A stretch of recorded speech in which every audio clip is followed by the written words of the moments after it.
interesting facts of the universe. And I know, Steve, that on our Waves of Tech, our tech podcast, part of the Netcast Studio family of podcasts here, we actually talked about Juno spacecraft and its launch by NASA going out to Jupiter. So it feels like we kind of have a space theme going on here. Of course, being my interest in space and the space shuttle and everything like that, this was another great topic that you came up with, and something, of course, that I always find fascinating, something I'm always going to learn something from, no matter how much you look and how much you research and study it. Always something fascinating with science and the universe and outer space going on. I think what's unique and what's really kind of interested me of late is because technology has gone so far now, the things that we're learning about the universe. And will we know where it really came from? Not really, I don't think. But it's just so fascinating and so interesting. And some of the stuff is so mind-boggling that I don't even know how you comprehend some of it. It's so massive, so vast, so interesting. So what I thought we'd do, Dave, is you and I will just kind of go back and forth on an interesting fact about the universe, and we'll chit-chat about it. How's that? Sounds good to me, man. Let's do this. What do you got first? Well, I'm going first? Oh, yes. Okay. Curveball. So the first one that I'll come up with is the universe is 13.7 billion years old. And that's a pretty incredible number. And when we think of history, when we think of lifetime, which is very short in nature, when we talk about the initialization and the beginnings of the universe being almost 14 billion years old, it's just fascinating. And how do we come up with these numbers? You know, the scientific community has developed various kinds of testing experiments and ways of investigating the universe to discover its birth. I think that's a quite amazing number. It really is. And, to think of the measurements and the calculations that have gone into that and the amount of years it has taken to come up and formulate that number, it's pretty impressive. One of the things that I thought was pretty cool, Steve, is that a huge chunk of what is made up of things that we can't even see in the universe. For example, different wavelengths in the electromagnetic spectrum, such as those as radio waves, infrared, X-rays, and visible light, have allowed us to peer into the cosmos and see huge portions of it. Unfortunately, an even larger portion cannot be seen by any of these frequencies. So there is a lot more different wavelengths and things out there that exist, but we can't see them through either, a spectrum, telescope, whatever it is. And yet, certain phenomena such as gravitational lensing, temperature distribution, velocities of some of the orbits, and all these others are evidence of a missing mass of existence. And it's so weird that there's so much out there, and with even like we talked about previously, with the technology being as sound and as strong and as fresh as it is, there's just a whole lot that we just still can't see. And that just proves to the vastness of universe and how much more we still have to grasp and still have to learn about this. And all that stuff can filter down into education, into science and engineering and everything else. But I thought that was interesting. There's a huge chunk of what's made up of things that we just cannot see. Yeah, that's interesting and those are the things that we know about that have been discoverable, but what remaining things are out there that we yet don't know? Mm-hmm. It's very interesting. The Earth spins in rotational 1,000 miles per hour, but travels through space at 67,000 miles per hour. No wonder I'm always dizzy. I know. For some reason, my equilibrium is always just a little bit off. It's just a tad, huh? That's Holland. Yeah, it is. When you those kind of when you go to like a fair or a circus ground, and it has like, I don't know, tentacles, and you have something you sit in, so the inside spins, then the outside things spin.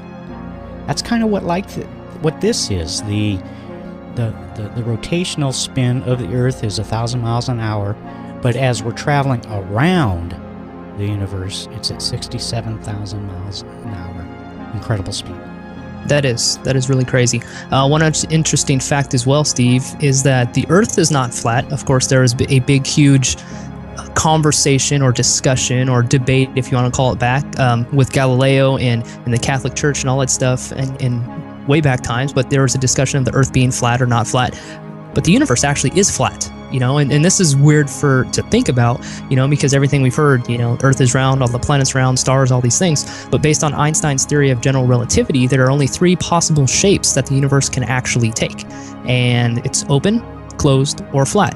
And once again, based on the measurements that they use with a mapping system or a microwave program, they have released a monumental confirmation that the universe is flat. And combing this, the geometry and the idea of an invisible entity known as what they call dark energy coincides with the widely accepted ultimate fate of the universe, which is stated early as what is called as a big freeze. So we like to think of everything. It's got to be shapes, what's closed, is the universe closed, is it this, is that, but it's actually flat. And I assume since Earth was round and everything else was round or open, it had to be as well. But no, universe is flat. It's interesting. I've been watching some documentaries on that perhaps space isn't really 2-dimensional nor 3-dimensional, but it's 4-dimensional. And it's a very interesting topic. So if you ever get a chance to look into that a little more deeper, I would. So Dave, there are billions of galaxies in the universe. We are in one galaxy, the Milky Way, but there are billions of galaxies. And if that sounds insane, in each of those billions of galaxies, there are billions of stars. So that means, as far as we know right now, that there are 10 billion trillion stars in the universe. Wow. How do you put your head around that? Yeah, it's crazy. I mean, you look up into the sky at night and you see a handful of stars, based on how clear the day is, what's in the air, whatever. But you can look up in the sky and see what you think to be thousands of stars and be like, wow, there's so much going on up there. And that's just a pinch. That's just a little drop in the bucket of what is out there in regards to not only our Milky Way galaxy in which we belong to, but the whole scope of the universe. And just to think that you had said 10 billion trillion stars in the universe, that's pretty dang impressive. That's hard to wrap around. It is, and I'm actually surprised you can see any stars where you live. Oh man, our air quality is getting so much better. You can sit out there and see all the stars in the world, man. It's getting better out there. But crazy enough, the sun is actually a star, and it takes about 8 minutes for light from the sun to reach Earth. So think about that, 8 minutes. That means if the sun was to go black, we wouldn't know it for almost 10 minutes, And I don't think we mentioned this before, but the speed of light travels at approximately 186,000 miles per second. So that's pretty impressive. That also gives you the scale of how far away the sun actually sits from us. But also, if you could travel that fast at the speed of light, which is 186 miles per second, it would still take you 100,000 years to cross the Milky Way galaxy alone. So that's pretty crazy. Just a stat right there. A few little things going into the planets, Steve, and amazingly, Saturn is less dense than water. You can imagine the scale of Saturn and everything that goes on. It says if you dropped it into a pool of water, it would float like an ice cube. Isn't that something? Isn't that crazy? And inversely, Jupiter is one of the heavier planets in the solar system, but it's actually been coined the solar system's vacuum cleaner. It actually pulls in meteors and comets, and scientists estimate that if it was not for the vacuum type system that Jupiter has, the number of these objects hitting Earth would be about 10,000 times greater. So thanks to our buddy up there, Jupiter, keeping the old Mother Earth safe here by taking in all the meteors, comets. I'm wondering if also, speaking of NASA, with their Juno spacecraft going up to Jupiter, I wonder how it's going to react to that vacuum sort of pull. I didn't know that about Jupiter until we had just talked about this. So obviously, if it can suck in meteors and comets, can it also do that with, the different satellites that are out there in space as well? So interesting fact maybe we can come up with, but just some cool little things about Saturn and Jupiter individually. Absolutely. You mentioned the sun. What a unique, interesting item that is. And, some of the coolest stars are only about 500 degrees, and some of the hottest ones reach up around 90,000 degrees. Wow. Now, our sun itself is kind of in its midlife crisis. It's about halfway done through extinction. Don't let that worry you, though. It still has about another 5 billion years of life left in it. Hopefully I'm not around by then. I'm too old as it is now. I don't want to live 5 billion years. Oh man, think of the things you could see, though. I know, it'd be cool. I wonder if my iPod will still work. Use the keep those upgrades going. You know? Maybe. Just Apple, maybe, I know, will be around for another 5 billion years. I'll tell you that much. Yeah. Seems like the only company going strong. That's true. Hey, Dave, I'll finish this up by just saying also that, is there a difference between a star and a sun? In relative speaking, no. Very technically speaking, there is, in that normally a sun is classified by the term sun if it has a planet within its rotation. There it is. Very interesting. Yeah. I mean, that's just good little factoid right there as far as just a definitional, difference right there. Going on, Steve, I thought this was pretty interesting. This is a fact that the moon is actually drifting away from Earth. And every year the moon moves about 3.8 centimeters, which isn't very far, but still that's some movement. Moves about 3.8 centimeters further away from the Earth. This is caused actually by tidal effects. Tidal waves and tidal effects and everything like that. Consequently, the Earth is slowing in rotation by about 0.002 seconds per day per century. So that's not a whole lot of time, but still, if you think of them drifting away, slowing down, there's some consequences there. Of course, scientists do not know how the moon was created. That's a consensus there, but the generally accepted theory suggests that a large Mars-sized object hit the Earth, causing the moon to splinter off of Mars. And so that's kind of interesting. But hey, moon's drifting a little bit away from Earth. That's something I didn't know. So another interesting fact about what's going on out there in the universe. So when Big Bang happened, was it hot? Actually, they're estimating that when the Big Bang happened, the temperature was about 1 billion Kelvin. Now, when you look at today's universal temperature, it's only about 2 Kelvin. So you can see the vast differential and the explosive heat nature that happened during Big Bang. It's pretty hot.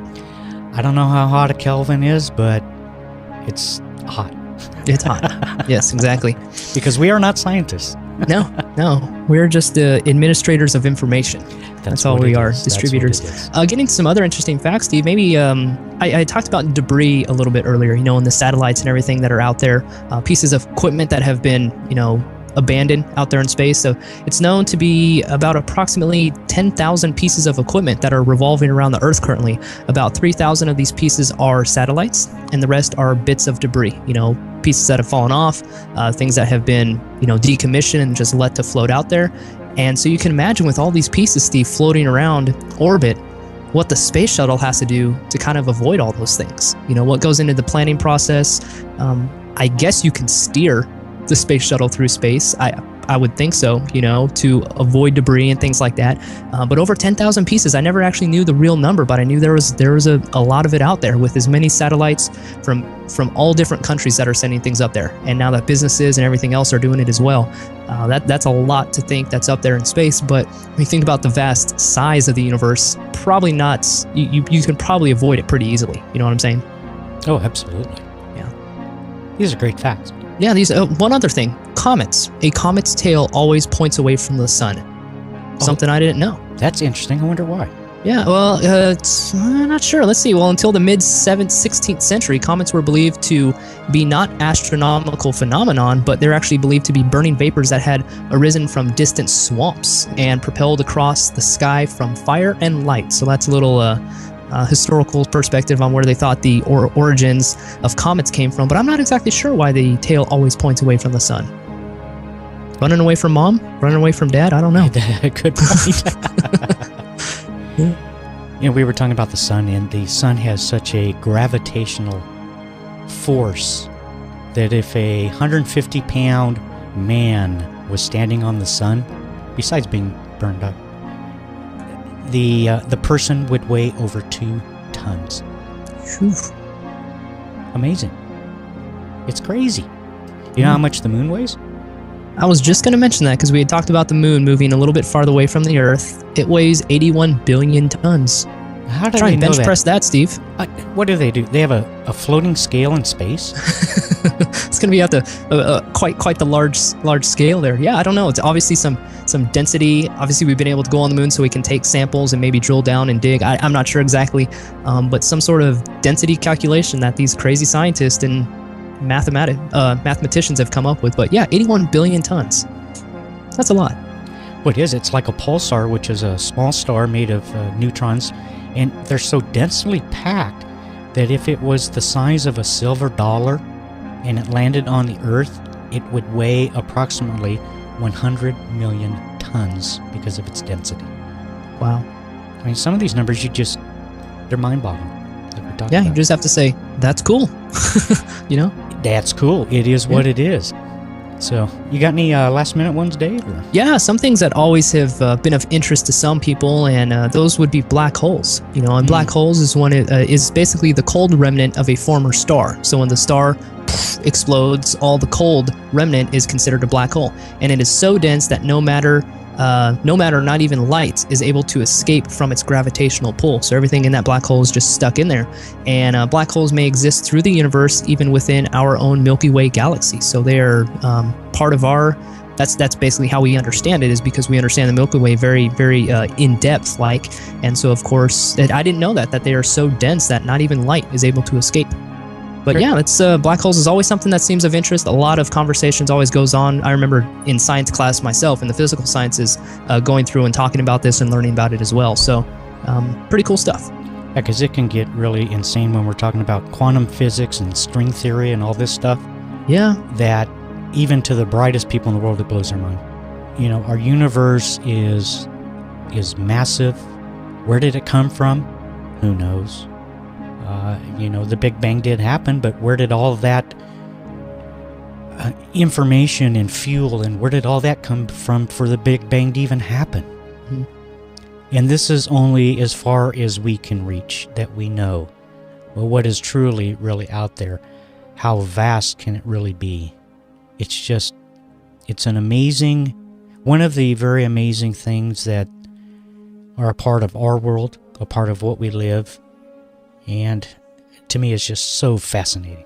Oh, it's absolutely fascinating. And one final point, Steve, is you had just mentioned that as the galaxy continues to expand and rupture and grow and all those things, there is no such thing as the universe's center. You know, of course, the Earth is not the center of the universe. It's not even the center of our own Milky Way galaxy, of course. But galaxy isn't even the center of the entire universe, you know? So don't hold your breath, but the center has no center. It's always expanding, and there's really no way to ever find out what is the true center of the universe. And that's something interesting. I mean, we can pinpoint weights of the moon and how long the Earth has been around, but we can't pinpoint the exact center of the universe because it is so changing and so it's expanding all the time that there's just no possible way to even come up with it, because we don't know.